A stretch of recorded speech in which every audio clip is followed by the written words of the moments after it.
Hello friends, मैं Rajveer Saini. New उड़ान classes में आप सभी का हार्दिक स्वागत और अभिनंदन। हमारा जो टॉपिक चल रहा है, हम पढ़ रहे हैं गुहिल राजवंश। और गुहिल राजवंश में अब तक जो हमने पढ़ा है वो सामंत सिंह, और सामंत सिंह के बाद कुछ समय के लिए इनके भाई राजा जो बनते हैं वो बनता है कुमार सिंह।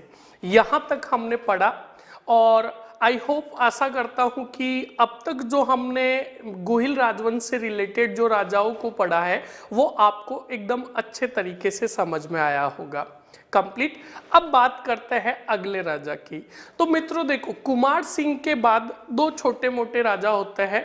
कुमार सिंह के बाद एक मत्थन सिंह नाम का राजा होगा और मत्थन सिंह के बाद एक पदम सिंह नाम का राजा होगा। इन्होंने छोटे मोटे राज कार्य किए, छोटे समय के लिए शासन किया। अब इसी पदम सिंह का बेटा जो राजा आ रहा है वो होगा धुआंधार और खतरनाक राजा, और उसके शासनकाल में बहुत अच्छी घटनाएं घटित होगी जो गुहिल राजवंश को ख्याति प्राप्त करवाएगी। तो आज जो हमारी क्लास में जो चर्चा होने वाली है वो जो पदम सिंह का जो बेटा होगा जेत्र सिंह की चर्चा होगी।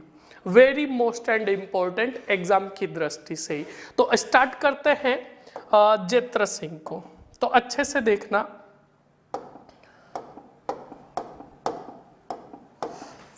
हेडिंग डालते हैं सबसे पहले जेत्र सिंह। जेत्र सिंह कंप्लीट मित्रों। तो देखो, अब जेत्र सिंह को समझने के लिए तुम्हें थोड़ा बैक जाना पड़ेगा, और बैक के रूप में मैंने तुम्हें राजा बताया था सामंत सिंह के समय कीर्तिपाल चौहान को।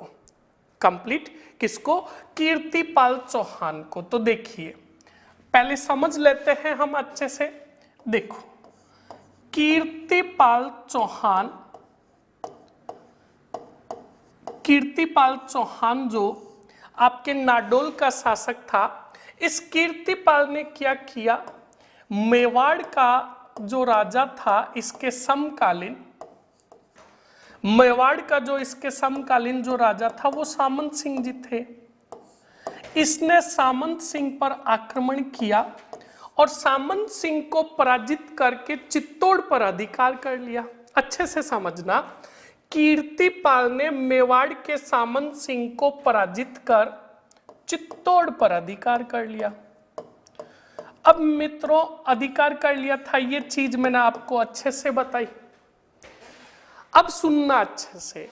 अब मित्रों, उसके बाद यानी सामंत सिंह के बाद कुमार सिंह के बाद मंथन सिंह, और मंथन सिंह के बाद पदम सिंह, और पदम सिंह का जो बेटा हुआ जेत्र सिंह हुआ। सुनना अच्छे से। अब मित्रों, इस कीर्तिपाल के जो वंशज हुए, अब इधर भी जैसे राजा बढ़े तो इधर कीर्तिपाल के भी वंशज बढ़ेंगे। कीर्तिपाल तो भगवान को प्यारा हो गया। अब कीर्तिपाल के वंशजों की बात करें तो जेत्र सिंह के समकालीन जो जालोर का जो शासक था वो था उदय सिंह। कौन था? उदय सिंह। अच्छे से देखना, कौन था? उदय सिंह राजा था। कहाँ का? जालोर का। बता देता हूं मैं आपको, जालोर का राजा था। अच्छे से एक एक पॉइंट को आप समझते रहिए, पूरा मैं आपको जेत्र सिंह से रिलेटेड बताऊंगा। अब जेत्र सिंह जब हमारे गुहिलों के राजा बन गए, मेवाड़ के राजा बन गए, तो अच्छे से देखना, इनके समकालीन उदय सिंह थे जालोर के राजा, और जालोर के अंदर सोनग्राज चौहानों की शाखा चलती थी। ये बात भी ध्यान रखोगे। तो अब अच्छे से देखिए, इस पेज में देखते हैं। इधर आ जाएगा जालोर, और जालोर के अंदर जो शासक है वो है उदय सिंह। कौन से सिंह? उदय सिंह। अब उदय सिंह जो ये राजा थे, आप याद रखोगे, ये कौन से राजवंश के थे? ये सोनग्राज चौहान थे। कौन से थे? सोनग्राज चौहान। सोनग्राज चौहान। और इसी उदय सिंह के समकालीन, अच्छे से देखना, समकालीन जो राजा थे मित्रों हमारे मेवाड़ के, तो मेवाड़ के जो समकालीन राजा थे वो थे जैत्र सिंह। मेवाड़ के राजा जो थे जैत्र सिंह थे। अब जैत्र सिंह को पता चला था कि मेरे जो पूर्वज थे, मेरे पूर्वज जो थे और मेरे पूर्वजों में, अब देखना मेवाड़ के जो जैत्र सिंह थे, इन जैत्र सिंह को पता चला कि भाई मेरे जो पूर्वज थे, यानी इसके परदादा पूर्वज जो थे वो थे सामंत सिंह जी, और मेरे पूर्वजों पर अटैक किया, मेरे पूर्वजों पर आक्रमण किया जालोर के शासकों ने। तो इस जैत्र सिंह ने कहा कि मैं तो अपने पूर्वजों का क्या लूंगा, बदला लूंगा। सुनते रहना मित्रों, जैत्र सिंह ने कहा कि मेरे जो पूर्वज थे सामंत सिंह जी, और सामंत सिंह जी पर अटैक किया था कीर्तिपाल ने, और कुछ समय के लिए इसी कीर्तिपाल ने मित्रों चित्तौड़ पर राज किया। तो एक सवाल तुम्हारा यहां से भी पूछ सकता है कि चौहान राजवंश के कौन से राजा ने, या जालोर के सोनग्रा चौहान के कौन से राजा ने कुछ समय के लिए चित्तौड़ पर राज किया? तो वो कीर्तिपाल चौहान थे, और कीर्तिपाल चौहान ने सामंत सिंह को पराजित करके राज किया था। और ये सामंत सिंह जी चित्तौड़ छोड़कर वागड़ प्रदेश चले जाएंगे, और वागड़ प्रदेश के अंदर एक नई अपनी शाखा, नया साम्राज्य स्थापित करेंगे, और अपने साम्राज्य की जो राजधानी होगी वो वटपद्रक, जिसको वर्तमान में बड़ौद कहा जाता है, उसको बनाएंगे। तो सुनते रहना अच्छे से। अब जैत्र सिंह ने मित्रों क्या किया, अपने पूर्वजों का बदला लेने के लिए इसी जैत्र सिंह ने आक्रमण किया किस पर? सोनग्रा चौहान के राजा उदय सिंह पर। क्या किया? आक्रमण किया। अच्छे से सुनना और समझना। अब आक्रमण किया उदय सिंह पर।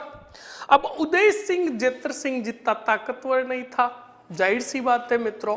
अब किसी समय देखो कोई ज्यादा ताकतवर होता है, कोई कमजोर होता है, और जिस टाइम कमजोर हम जिस स्थिति में लड़ने की स्थिति में नहीं होते, तो उस समय हम क्या करते हैं? कॉम्प्रोमाइज करते हैं, हाथ जोड़ते हैं कि बापुड़िया रुक जा, फुड़ंती मत निकाल, और जो कुछ बात है वो बेटर सुलझा दिया।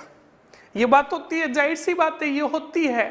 और कभी कभार तो प्रैक्टिकली भी होता है, जैसे हमारा किसी के साथ झगड़ा होता है और झगड़े के दौरान हम कभी किसी की फुड़ंती निकाल देते हैं और कभी किसी की पकड़ में आ जाते हैं, तो फिर हमें कॉम्प्रोमाइज भी करना पड़ता है कि भाई बैठ के जो भी बात है हम बैठ के इसको समाप्त कर देते हैं।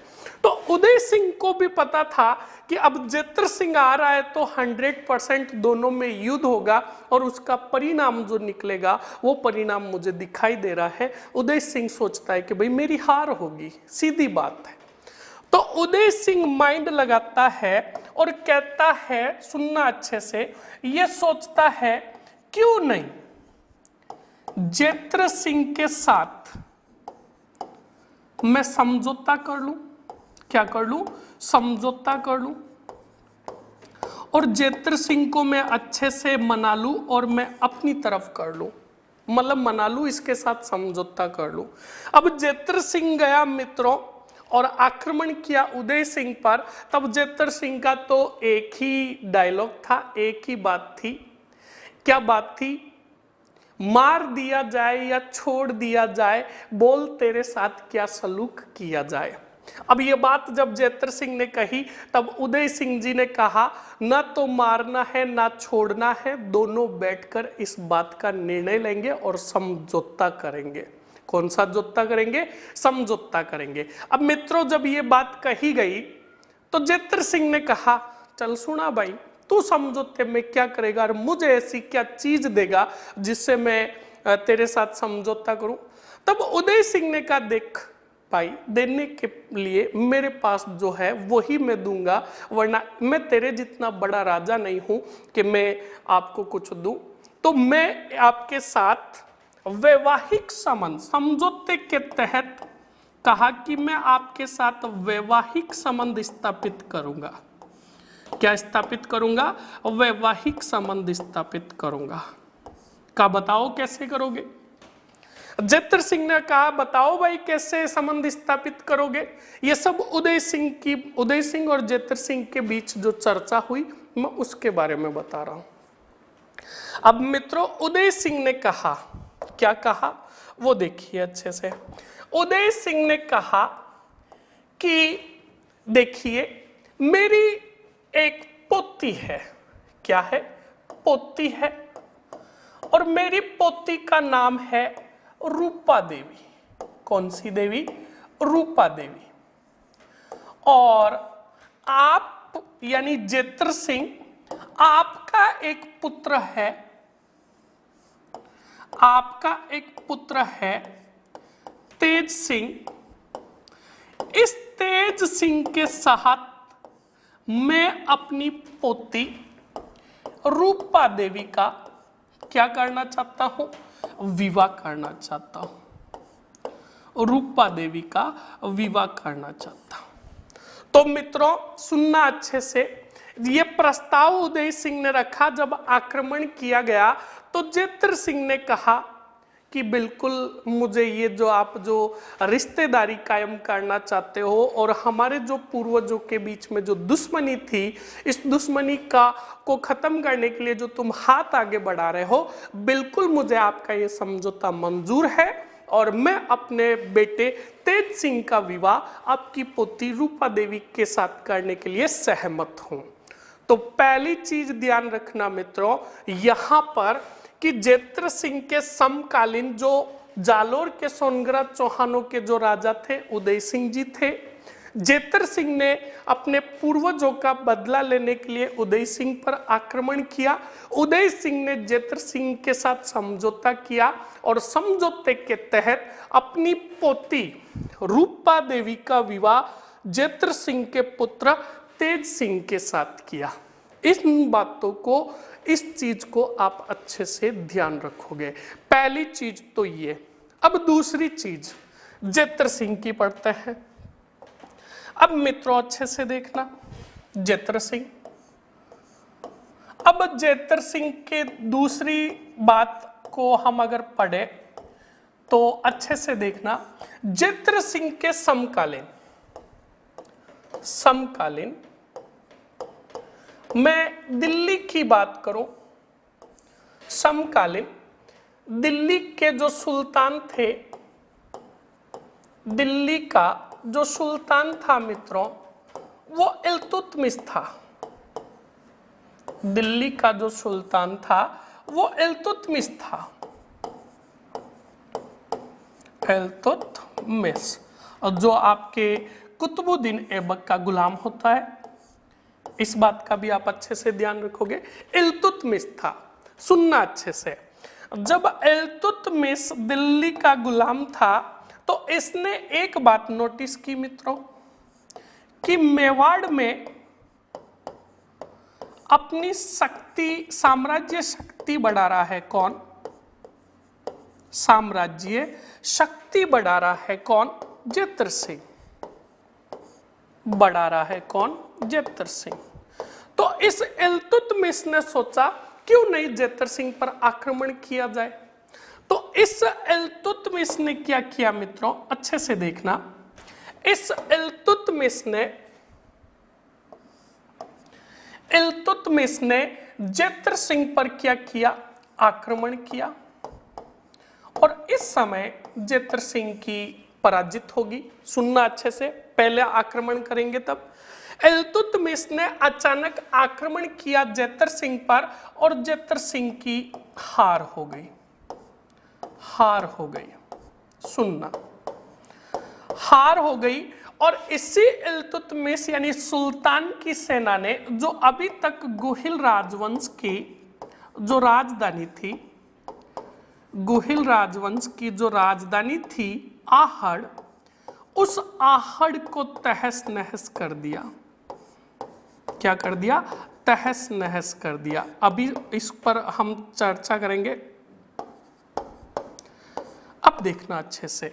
हुआ क्या था मित्रों, जब इल्तुतमिश दिल्ली के अंदर सुल्तान था तो उसको पता चला कि भाई इधर जो मेवाड़ का जो राजा है वो जित्र सिंह है, और जित्र सिंह अपनी शक्तियां बढ़ा रहा है, उसका जो बोलबाला है वो आसपास के क्षेत्रों में बढ़ता जा रहा है। तो इल्तुतमिश ने अचानक जित्र सिंह पर आक्रमण किया और जित्र सिंह पराजित होकर यहां से निकल जाते हैं, और यह इल्तुतमिश यानी सुल्तान की जो सेना होती है वो क्या करती है, जित्र सिंह की जो राजधानी होती है आहड़, उस आहड़ को क्या करते हैं, पूरा लूटते हैं, उसके अंदर आग लगा देते हैं और उसको पूरा तहस नहस कर देते हैं और वापस चले जाते हैं। सुनना, पहले आक्रमण के तहत तो ये हुआ कि भाई जित्र सिंह की जो राजधानी जो थी आहड़, राजधानी जो थी आहड़, इस राजधानी को तहस नहस कर दिया इल्तुतमिश की सेना ने, सुल्तान की सेना ने। अब सुनना अच्छे से। अब मित्रों, जित्र सिंह ने अपनी सेना को संगठित किया, यानी वापस अपनी शक्ति को संगठित किया, और इन्हीं जित्र सिंह की सेना में दो बड़े महान योद्धा थे, बालक और मदन। बालक व Madan, very most and important, ये सेनापति किसके थे? तो अब तुम्हारे एग्जामों में कई बार पूछा गया है सेनापतियों से रिलेटेड।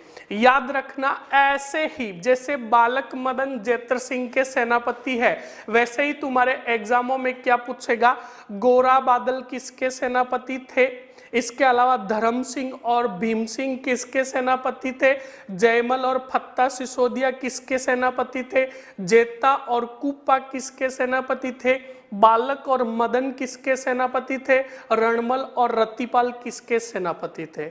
तो एक एक पॉइंट को, एक एक चीज का हम डिस्कशन करेंगे, हम समझेंगे, और उसके बाद हम अच्छे से विधिवत रूप से लिखेंगे। तो याद रखोगे, जित्र सिंह ने अपनी सेना को वापस संगठित किया, उसको बढ़ाया, यानी वापस अपनी सुचारू रूप से अपनी शक्ति को सुदृढ़ किया और कहा कि अब मैं तैयार हूं, अब वापस आ भाई इल्तुतमिश। अब जब मित्रों अभी तुम्हारे YouTube पर एक वो गाना चल रहा है, रोक रोक तेरा बाप आया, क्या चल रहा है कि रोक रोक तेरा बाप आया, तो अब की बार इल्तुतमिश आएगा ना मित्रों, आएगा आएगा, पर जीत कर नहीं जाएगा, बुरी तरह हार के वापस जाएगा, क्योंकि जित्र सिंह ने अपनी सेना को क्या कर लिया था, संगठित कर लिया था। इस बात को आप अच्छे से ध्यान रखोगे। तो अब देखो मित्रों, जब इल्तुतमिश को पता चला, इल्तुतमिश को पता चला कि भाई जित्र सिंह ने अपनी सेना को वापस संगठित कर लिया और वो अपनी स्थिति सुदृढ़ कर रहा है, और यहां पर सुनो एक बात अच्छे से। अब मित्रों इस सेना को संगठित किया, और बाद में अब इधर आहड़ जो राजधानी थी ये तो पूरी तहस नहस हो गई थी। तब जित्र सिंह ने, अगले ही पॉइंट में मैं लिख रहा हूं, जित्र सिंह ने क्या किया, अपनी नई राजधानी बनाई। पहली बात तो क्योंकि भाई वो तो जो राजधानी थी वो राजधानी पूरी तहस नहस और नष्ट कर दी थी इल्तुतमिश यानी सुल्तान की सेना ने, तो अब नई राजधानी बनाई, और नई राजधानी के रूप में जिसको बनाया था वो चित्तौड़ बनी थी। कौन सी बनी थी? चित्तौड़। तो याद रखना मित्रों, चित्तौड़ को पहली बार गुहिल राजवंश के कौन से राजा ने राजधानी बनाया, ये क्वेश्चंस भी तुम्हारे एग्जामों में हजारों बार पूछा हुआ है। चित्तौड़ को पहली बार राजधानी बनाया, पहली बार राजधानी बनाया। तो इसके पहले जो राजधानियां थी वो आपको पता है, वापस हम परिचर्चा कर लेते हैं। हमने पढ़ा गुहादित्य, तो गुहादित्य के समय जो राजधानी थी वो क्या थी? नागदा। कंप्लीट। इसके बाद मित्रों तुम्हारा राजा आया था, मैंने तुम्हें बताया था अलट। कौन आया था? अलट। अलहट ने गोहिल राजवंश की राजधानी नागदा से स्थानांतरित कर बनाई थी किसको? आहड़ को। किसको? आहड़ को। अब मित्रों, अलहट ने आहड़ को राजधानी बनाया और जेत्र सिंह तक गोहिल राजवंश के राजाओं की जो राजधानी रही थी वो राजधानी आहड़ रही थी। अब राजा आया जेत्र सिंह। कौन सा सिंह? जेत्र सिंह। तो जेत्र सिंह का अगर एग्जामों में सवाल पूछ ले मित्रों तो आपको कहना है जेत्र सिंह ने आहड़ से स्थानांतरित कर अपनी राजधानी जो बनाया वो चित्तौड़ को बनाया। ये बात भी आप अच्छों से एकदम बढ़िया तरीके से याद रखोगे। तो ये राजधानियों का क्रम हो गया। अभी तक जो हमने पढ़ा है इस क्रम को आप अच्छे से ध्यान रखोगे और एकदम अच्छे तरीके से समझोगे। कंप्लीट मित्रों। तो ये चीज हुई, ये राजधानियों से रिलेटेड हो गई। और चित्तौड़ को सर्वप्रथम कौन से राजा ने जीता था? तो वो आपको पता है, गोहिल राजवंश का जो राजा था वो बप्पा रावल थे 734 ईस्वी में।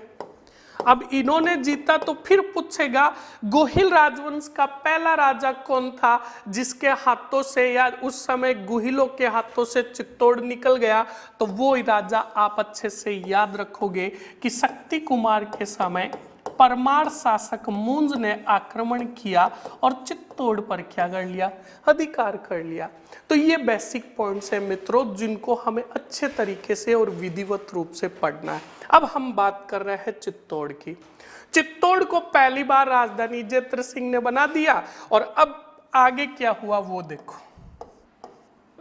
अब मित्रों एक युद्ध हुआ, भूताड़ा का युद्ध। कौन सा युद्ध? भूताड़ा का युद्ध हुआ। अब मित्रों ये जो भूताड़ा का युद्ध हुआ ना, ये जेत्र सिंह, मेवाड़ और दिल्ली के सुल्तान, दिल्ली की सेना के बीच में हुआ। इधर से मेवाड़ से जो थे वो थे जेत्र सिंह, रावल जेत्र सिंह, और इधर से जो थे वो इल्तुतमिश। भूताड़ा नामक स्थान पर यह युद्ध हुआ जेत्र सिंह वर्सेस इल्तुतमिश के मध्य। और इसका जो परिणाम निकला मित्रों मैंने तुम्हें बताया था और ये भी कहा कि रोक रोक तेरा बाप आया। इल्तुतमिश की भयंकर रूप से क्या हुई? हार हुई। हार हुई और पराजित होकर इल्तुतमिश लौट गया और जेत्र सिंह ने अपनी सेना मतलब अपनी शक्ति को सुदृढ़ कर लिया और चित्तौड़ में विधिवत रूप से राज करने लग गए।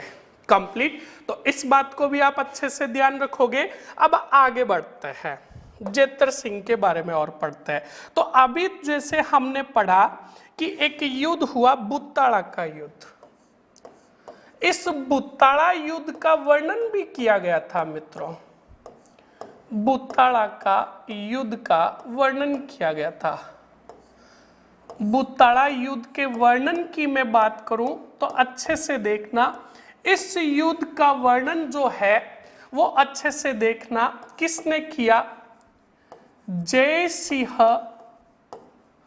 सूरी नाम का एक विद्वान था। जय सिंह सूरी नाम का विद्वान था और इसके जो ग्रंथ का नाम था, ग्रंथ का जो नाम था उस ग्रंथ का नाम था हमीर मदमर्दन। हमीर मदमर्दन नामक ग्रंथ के अंदर हमें कौन से युद्ध का वर्णन मिलता है? भूताड़ा युद्ध का वर्णन मिलता है। कंप्लीट। ये जय सिंह सूरी जो था याद रखोगे ये गुजरात के दो वास्तुपाल और देवपाल नाम के दो मंत्री थे। बागेला राजवंश के राजा के देवपाल, इन ये जो दो मंत्री थे इनके आश्रय में जय सिंह सूरी था और इसी जय सिंह सूरी ने हमीर मदमर्दन के अंदर बूताड़ा युद्ध का वर्णन किया। एक एक पॉइंट को अच्छे से पढ़ना है। इसके बाद अगर जेत्र सिंह से रिलेटेड अगर तुम्हारे एग्जामों में पूछे मित्रों तो आपको अच्छे से बताना है। जेत्र सिंह के दो सेनापति भी थे, दो सेनापति जो मैंने अभी चर्चा की है। दो सेनापतियों में जो सेनापति थे आपको कहना है, एक था बालक और दूसरा जो था वो था मदन। कंप्लीट। अब सुनो आगे अच्छे से। अब मित्रों ये तो बात हो गई, हमने दो घटनाएं पढ़ी, एक तो जालोर के चौहानों से रिलेटेड और एक दिल्ली के सुल्तान से रिलेटेड। पढ़ने से पहले आपको पॉइंट याद रखने हैं, ऑटोमेटिकली पूरा राजा याद हो जाएगा। कंप्लीट। तो हमने पढ़ा एक तो जालोर के चौहानों के प्रति जेत्र सिंह का की क्या नीति रही और दूसरा दिल्ली के सुल्तान के प्रति क्या नीति रही। अब सुनना अच्छे से मित्रों, सिंध के नवाब जो होंगे उनके साथ भी भिड़ंत होगी। किसकी? सिंध का नवाब। सिंध का नवाब जो था वो अच्छे से देखिए, सिंध का नवाब जो था मित्रों वो था नासिरुद्दीन कुबाचा। नासिरुद्दीन कुबाचा। कौन सा बादशाह? नासिरुद्दीन कुबाचा। अब ये नासिरुद्दीन कुबाचा को पहले आपको समझना पड़ेगा, क्योंकि मैं यहाँ पर सीधा बता दूं, नासिरुद्दीन कुबाचा जिसकी सेना ने आक्रमण किया और जेत्र सिंह ने उसकी सेना को पराजित किया, तो ये कुछ 2 मिनट के लिए या 2 दिन या 5 दिन या 10 दिन के लिए याद हो जाएगा, पर एग्जाम के समय आप भूल जाओगे। तो पहले तो इसका निक नेम याद कर लो, कुबाचा। कौन सा बादशाह? कुबाचा। अब सुनो अच्छे से, ये कुबाचा कौन था भाई? नासिरुद्दीन कुबाचा और एक अभी इल्तुतमिश हमने पढ़ा, और इल्तुतमिश जिसका सुल्तान था, सॉरी गुलाम जो था वो था कुतुबुद्दीन ऐबक का। कुतुबुद्दीन ऐबक का। कुतुबुद्दीन ऐबक और नासिरुद्दीन कुबाचा ये दोनों गुलाम थे किसके? मोहम्मद गोरी के। किसके? मोहम्मद गोरी के, जो गजनी का सुल्तान होता है। जब मोहम्मद गोरी हिंदुस्तान में आता है, पृथ्वीराज चौहान के साथ जो युद्ध होता है वो घटनाएं आपको पता है, पर मोहम्मद गोरी की जिस समय मृत्यु हो जाती है तब ये दोनों गुलाम क्या करते हैं? स्वयं को उस जगह का सुल्तान घोषित कर देते हैं। तो कुतुबुद्दीन ऐबक ने घोषित कर दिया स्वयं को दिल्ली का सुल्तान, दिल्ली का सुल्तान, और नासिरुद्दीन कुबाचा ने स्वयं को घोषित कर दिया सिंध का नवाब। अब अच्छे से सुनना। अब नासिरुद्दीन कुबाचा ने अपनी शक्ति बढ़ाने के लिए मित्रों, क्या बढ़ाने के लिए? शक्ति बढ़ाने के लिए, अपने साम्राज्य का विस्तार करने के लिए इसने क्या किया? गुजरात पर आक्रमण करवाया। किस पर? गुजरात पर। गुजरात पर सेना भेजी आक्रमण के लिए, और ये जो सेना जिसके नेतृत्व में भेजी थी उसका नाम था मित्रों खवास खां। खवास खां। खवास खां के नेतृत्व में सेना भेजी थी। अच्छे से सुनना, खवास खां के नेतृत्व में सेना गई गुजरात और गुजरात की सेना से लड़ी। अब गुजरात की सेना से जब लड़ने गई थी तब जेत्र सिंह ने कहा अभी इंटरफेयर नहीं करना है, पहले इनको लड़कर वापस आने दो। जब वापस लौटेगी तब आधे तो थके हुए होंगे, घायल अवस्था में होंगे, उस समय हम आक्रमण करेंगे और इसकी धज्जियां उड़ाएंगे। कंप्लीट। तो जब ये खवास खां गुजरात से वापस लौट रहा था तब इसी खवास खां की फुड़ंती निकाली मित्रों जेत्र सिंह ने। जेतर सिंह की सेना ने आक्रमण किया किस पर? खवास खां पर, और खवास खां को हार कर वापस सिंध जाना पड़ा और अपने कुबाचा को जाकर कहा सॉरी मैं हार कर आया, ये बातें बताई। तो इन बातों को अच्छे से ध्यान रखोगे मित्रों, ये बहुत इंपॉर्टेंट है एग्जाम की दृष्टि से। कंप्लीट। अब सुनो मित्रों, जब ये कार्य किए गए जेतर सिंह के द्वारा, तो जेतर सिंह के बारे में विद्वानों ने क्या कहा वो सुनो। तो अच्छे से देखिए, हमने एक एक फैक्टर को पढ़ा है। अब जो विद्वान थे मित्रों, उन विद्वानों में नाम जो आ रहा है वो आ रहा है दशरथ शर्मा का। किसका? दशरथ शर्मा का। इस दशरथ शर्मा ने नोटिस किया किसको? अच्छे से देखो, जेतर सिंह को। किसको? जेतर सिंह को। तब जेतर सिंह के बारे में क्या कहा दशरथ शर्मा ने? सुनना अच्छे से। जेतर सिंह में के बारे में कहा कि ये बंदा, मध्यकालीन की बात करूं कि मेवाड़ राजवंश के मैं मध्यकालीन की बात करूं तो इस बंदे का जो शासन काल था वो मेवाड़ का स्वर्ण काल था। ये बात किसने कही? दशरथ नाथ शर्मा ने। मध्यकालीन मेवाड़ का स्वर्ण काल कहा। किसने कहा? दशरथ नाथ शर्मा ने। किसके काल को कहा? जेतर सिंह के काल को। प्लस कहा कि जेतर सिंह में लड़ने की क्षमता इतनी खतरनाक थी कि इसने मेवाड़ के राजाओं के अंदर एक नई शक्ति का संचार किया। तो याद रखना, मेवाड़ में नौ शक्ति का संचारक, नौ शक्ति का संचारक भी कहा गया। किसको? हमारे जेतर सिंह को। नौ शक्ति का संचारक किसको? जेतर सिंह को कहा गया। और किस विद्वान ने कहा? दशरथ नाथ शर्मा ने कहा। तो इन बातों को हमें अच्छे से विधिवत रूप से पहले मित्रों अच्छे से समझना होता है, और समझने के बाद हमें पॉइंटों को लिखना है। ऐसा नहीं कि सीधा समझ रहे हैं उन्हीं को पॉइंटों में लिख रहे हैं, तो ऐसे मामला नहीं जमने वाला है। तो इस बात को आप अच्छे से ध्यान रखोगे। तो अब देखो, मैं जेतर सिंह के पॉइंटों की बात करूं, अब हमें याद किस प्रकार करना है तो वो मैं बताता हूं। जेतर सिंह और जेतर सिंह से रिलेटेड अच्छे से देखिए। नंबर 1 स्टेप फर्स्ट आप याद रखोगे जालोर। जालोर के चौहान के साथ नीति, ये पॉइंट याद करो कि चौहानों के साथ नीति। कंप्लीट। तो अब देखो, जब ये पॉइंट, अभी मैं पहले पॉइंट लिखा रहा हूं, फिर इन पॉइंटों के माध्यम से बताऊंगा कि हमें उत्तर कैसे याद होता है। कंप्लीट। नंबर 2 पॉइंट, दिल्ली के समकालीन सुल्तान, दिल्ली के समकालीन सुल्तान। अब और एक बात यहां पर ध्यान रखना, 1248 यानी इल्तुतमिश के बाद भी 1248 में असफल दिल्ली की तरफ से आक्रमण किए गए थे, किंतु इन सब को असफल कर दिया था जेतर सिंह ने। तो दिल्ली के समकालीन सुल्तान की स्थिति, सुल्तान की स्थिति। तीसरा पॉइंट आप इसी में याद कर लो,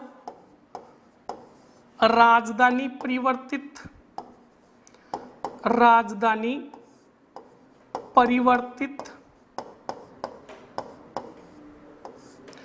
चौथा पॉइंट याद रखो, सेनापति प्लस बुताड़ा का युद्ध, बुताड़ा का युद्ध। कंप्लीट। उसके बाद पांचवा पॉइंट याद करो, सिंध का नवाब, नवाब। कंप्लीट। छठा पॉइंट याद करो, विद्वानों ने क्या कहा? विद्वानों के मत। कंप्लीट। तो यहां पर ये चीजें आपके कंप्लीट हो जाएगी जेतर सिंह से रिलेटेड। तो मैंने पॉइंट लिखा है आपको 5-6 पॉइंट। अब हमें उत्तर कैसे याद होंगे? अब देखना, पॉइंट याद होंगे तभी तो उत्तर आएगा। जैसे मैं पहले पॉइंट की बात करूं तो पहला पॉइंट कह रहा है मित्रों कि जालोर के चौहानों के साथ जेतर सिंह की नीति।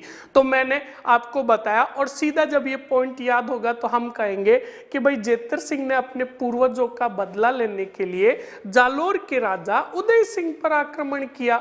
अब उदय सिंह लड़ने की स्थिति में नहीं था, वो अपने आप, वो उसकी सेना जो थी कम थी और वो कमजोर था, तो उस कारण उसने क्या किया, जेतर सिंह के साथ वैवाहिक संबंध स्थापित किए और अपनी पोती रूपा देवी का विवाह जेतर सिंह के बेटे तेज सिंह के साथ किया। हो गया नंबर 1 कंप्लीट। Number 1 complete. दूसरी चीज आई कि दिल्ली के समकालीन सुल्तान। तो आप कहोगे कि दिल्ली के समकालीन जो सुल्तान था वो इल्तुतमिश था, और इल्तुतमिश ने आक्रमण किया जेतर सिंह के ऊपर। तब जेतर सिंह पहले पराजित हो गए और इसी सुल्तान की सेना ने जो राजधानी थी आहड़ उसको समाप्त कर दिया। बस यहीं तक। फिर तीसरा पॉइंट, राजधानी परिवर्तित। फिर आप कहोगे कि जब आहड़ जो राजधानी थी उसको बर्बाद तहस नहस कर दिया, लूट लिया सुल्तान की सेना ने, तब जेतर सिंह ने अपनी राजधानी परिवर्तित करके चित्तौड़ को बनाई। आगे सुनो, फिर सेनापति और बुत्ताड़ा का युद्ध। फिर आप कहोगे कि जेतर सिंह के 2 योग्य सेनापति थे, वो थे बालक और मदन, और बुत्ताड़ा का जो युद्ध हुआ, बुत्ताड़ा के युद्ध में इल्तुतमिश की सेना को धूल चटाई किसने? जेतर सिंह ने। कंप्लीट। इस बात को भी ध्यान रखोगे। फिर सिंध का नवाब। तो सीधा याद करोगे कि सिंध का नवाब जो था वो कुबाचा था, और कुबाचा ने अपने एक सेनापति खवास खां को भेजा गुजरात आक्रमण पर। जब वो गुजरात से वापस लौट रहा था तो इस सिंध के नवाब की सेना की पर आक्रमण किया जेतर सिंह ने और उसको भी पराजित किया। कंप्लीट। आगे बढ़ो। फिर विद्वानों का मत आ रहा है। तो विद्वानों के मत में आप याद रखोगे दशरथ शर्मा का जो मैंने 2 कथन बताया है। नंबर 1 कथन, मध्यकालीन मेवाड़ का स्वर्ण काल किस राजा के शासनकाल को कहा जाता है? तो जेतर सिंह। और नव शक्ति का संचारक भी किसको कहा जाता है? जेतर सिंह को कहा जाता है। इसके अलावा और भी विद्वानों ने कहा कि जिस समय दिल्ली के सुल्तान जब राज कर रहे थे तब इधर मेवाड़ के अंदर एक ही बंदे का बोलबाला था, वो बंदा कोई और नहीं जेतर सिंह था। तो ये क्लास रही मित्रों हमारे जेतर सिंह से रिलेटेड।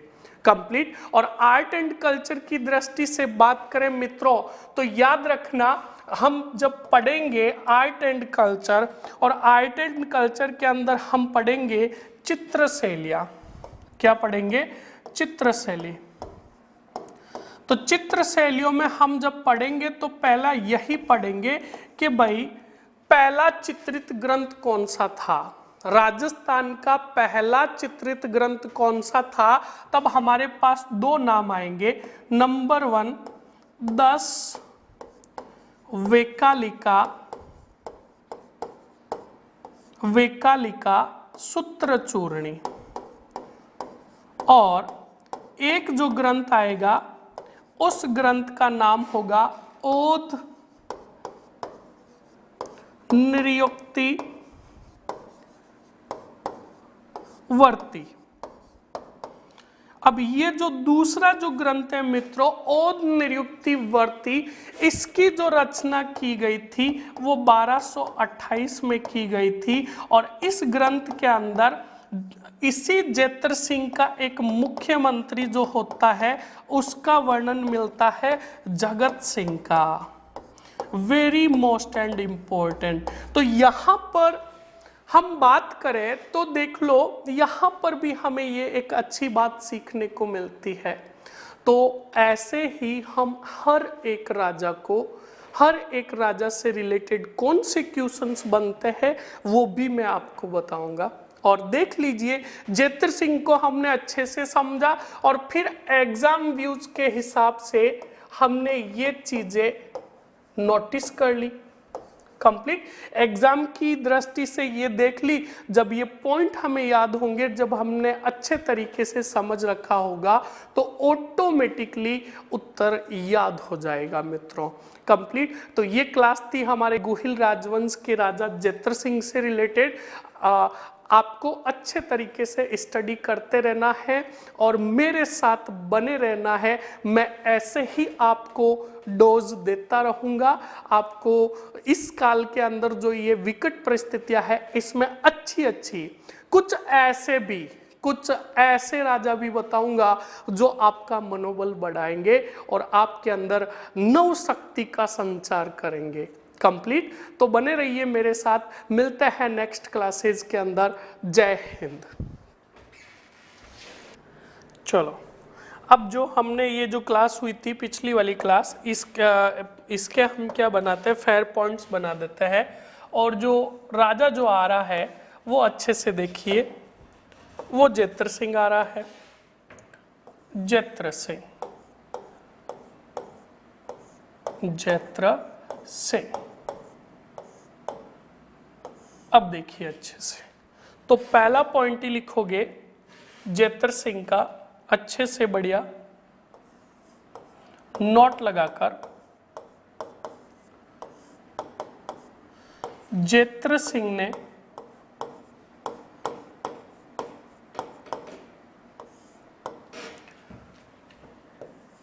अपने पूर्वजों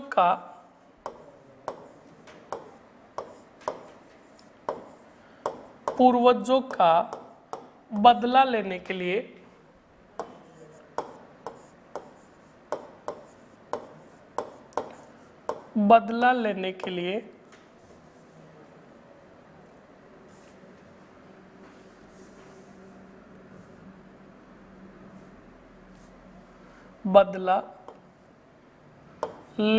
लिए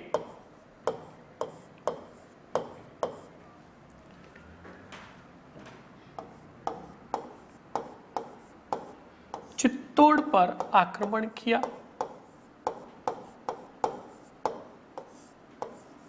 चित्तौड़ पर आक्रमण किया। कंप्लीट। आक्रमण किया। अब सुनना अच्छे से, अगला पॉइंट जो आ रहा है नोट लगाकर लिखेंगे।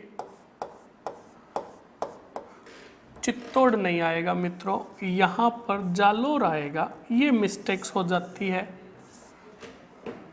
लेने के लिए जालोर के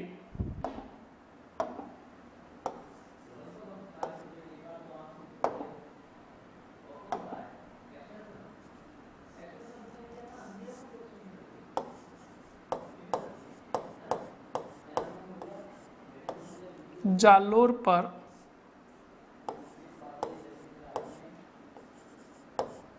आक्रमण किया। कंप्लीट। अब नोट लगाकर लिखोगे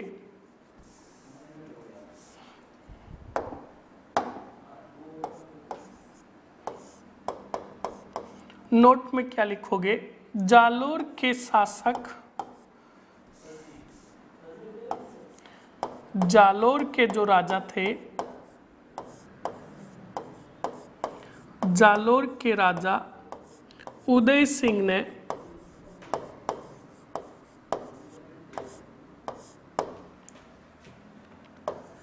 जेत्र सिंह के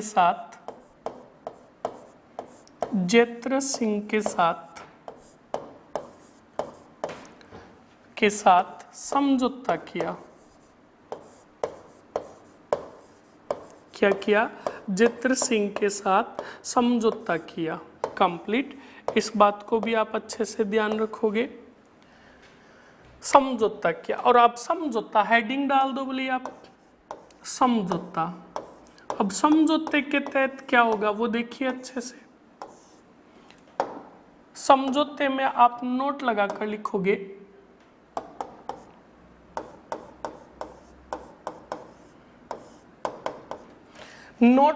लिखोगे कि उदय सिंह ने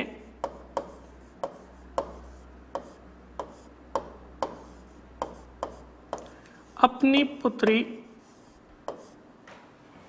उदय सिंह ने अपनी पुत्री रूपा देवी का विवाह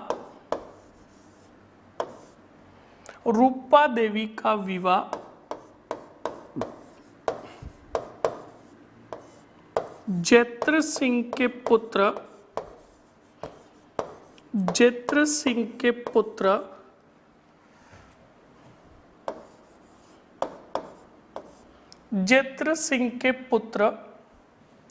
तेज सिंह के साथ किया।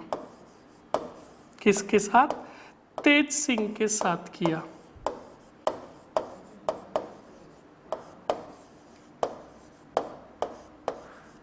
कंप्लीट।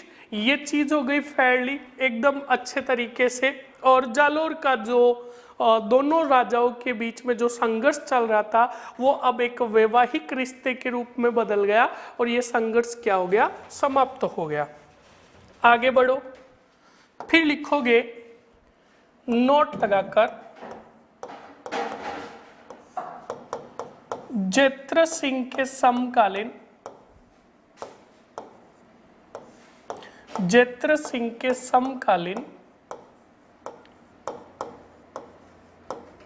मेवाड़ के जो राजा थे, दिल्ली के जो सुल्तान थे, दिल्ली के सुल्तान इल्तुतमिश थे। दिल्ली के सुल्तान इल्तुतमिश थे।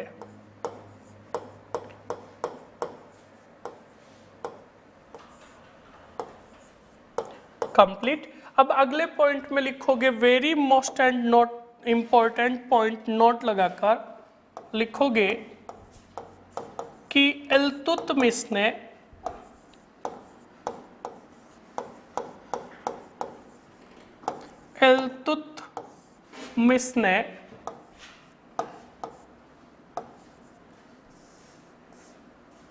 जैत्र सिंह पर आक्रमण किया।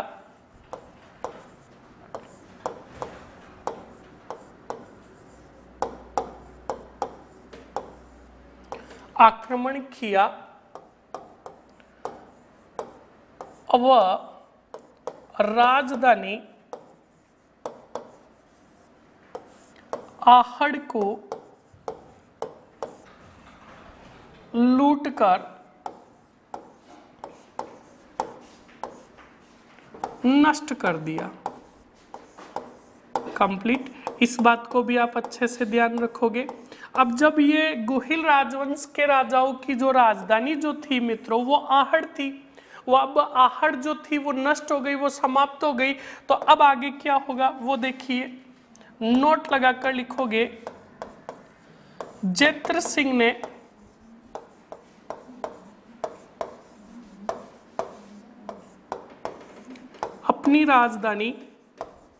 अपनी नई राजधानी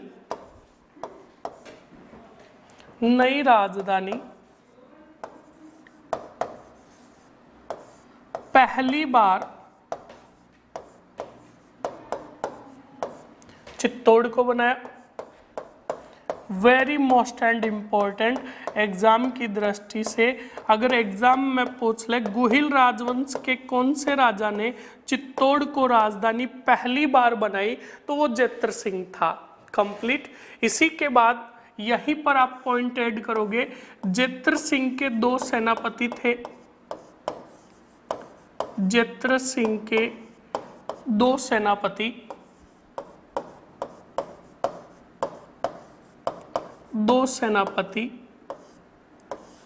नंबर 1 बालक और नंबर 2 मदन। कंप्लीट। इस बात को आप अच्छे से ध्यान रखोगे। ये बातें हो गई। इसके बाद हेडिंग डालेंगे भूताड़ा का युद्ध। किसका युद्ध? भूताड़ा का युद्ध।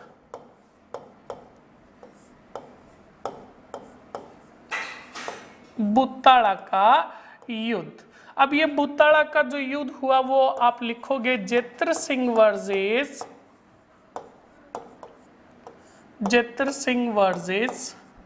इल्तुतमिश के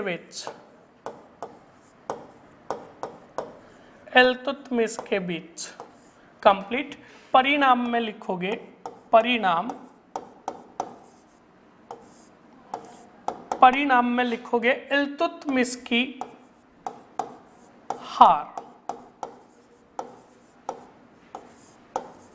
इल्तुतमिश की हार। कंप्लीट। उसके बाद मित्रों यहीं पर और नोट लगाकर लिखोगे कि भूताड़ा युद्ध का वर्णन, भूताड़ा युद्ध का वर्णन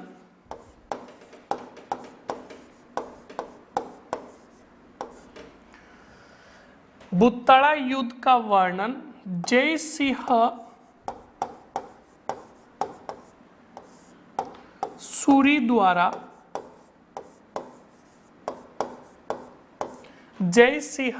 द्वारा रचित ग्रंथ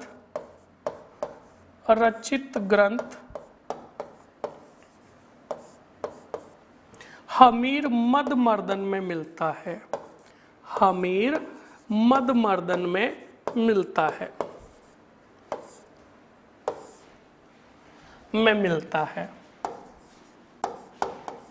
कंप्लीट। ये तो हो गई युद्ध से रिलेटेड। फिर एक आप पॉइंट ऐड करोगे और युद्धों से रिलेटेड, और उस पॉइंट में हम लिखेंगे, अच्छे से देखना, कि जेत्र सिंह ने सिंध के नवाब नासिरुद्दीन कुबाचा, और ये नासिरुद्दीन कुबाचा कौन था ये भी मैंने तुम्हें बताया था। नासिरुद्दीन कुबाचा और कुतुबुद्दीन ऐबक ये दोनों आपके मोहम्मद गोरी के गुलाम थे। नवाब नासिरुद्दीन कुबाचा की सेना को पराजित किया। कंप्लीट। अब इसके बाद मैंने तुम्हें एक दशरथ नाथ शर्मा बताया, वो देखिए अच्छे से। लिखोगे नोट लगाकर, दशरथ नाथ शर्मा ने क्या कहा हमारे जेत्र सिंह के शासनकाल को। तो देखो, दशरथ नाथ शर्मा ने जेत्र सिंह के शासनकाल को इतनी बढ़िया उपलब्धि दी कि जेत्र सिंह का शासनकाल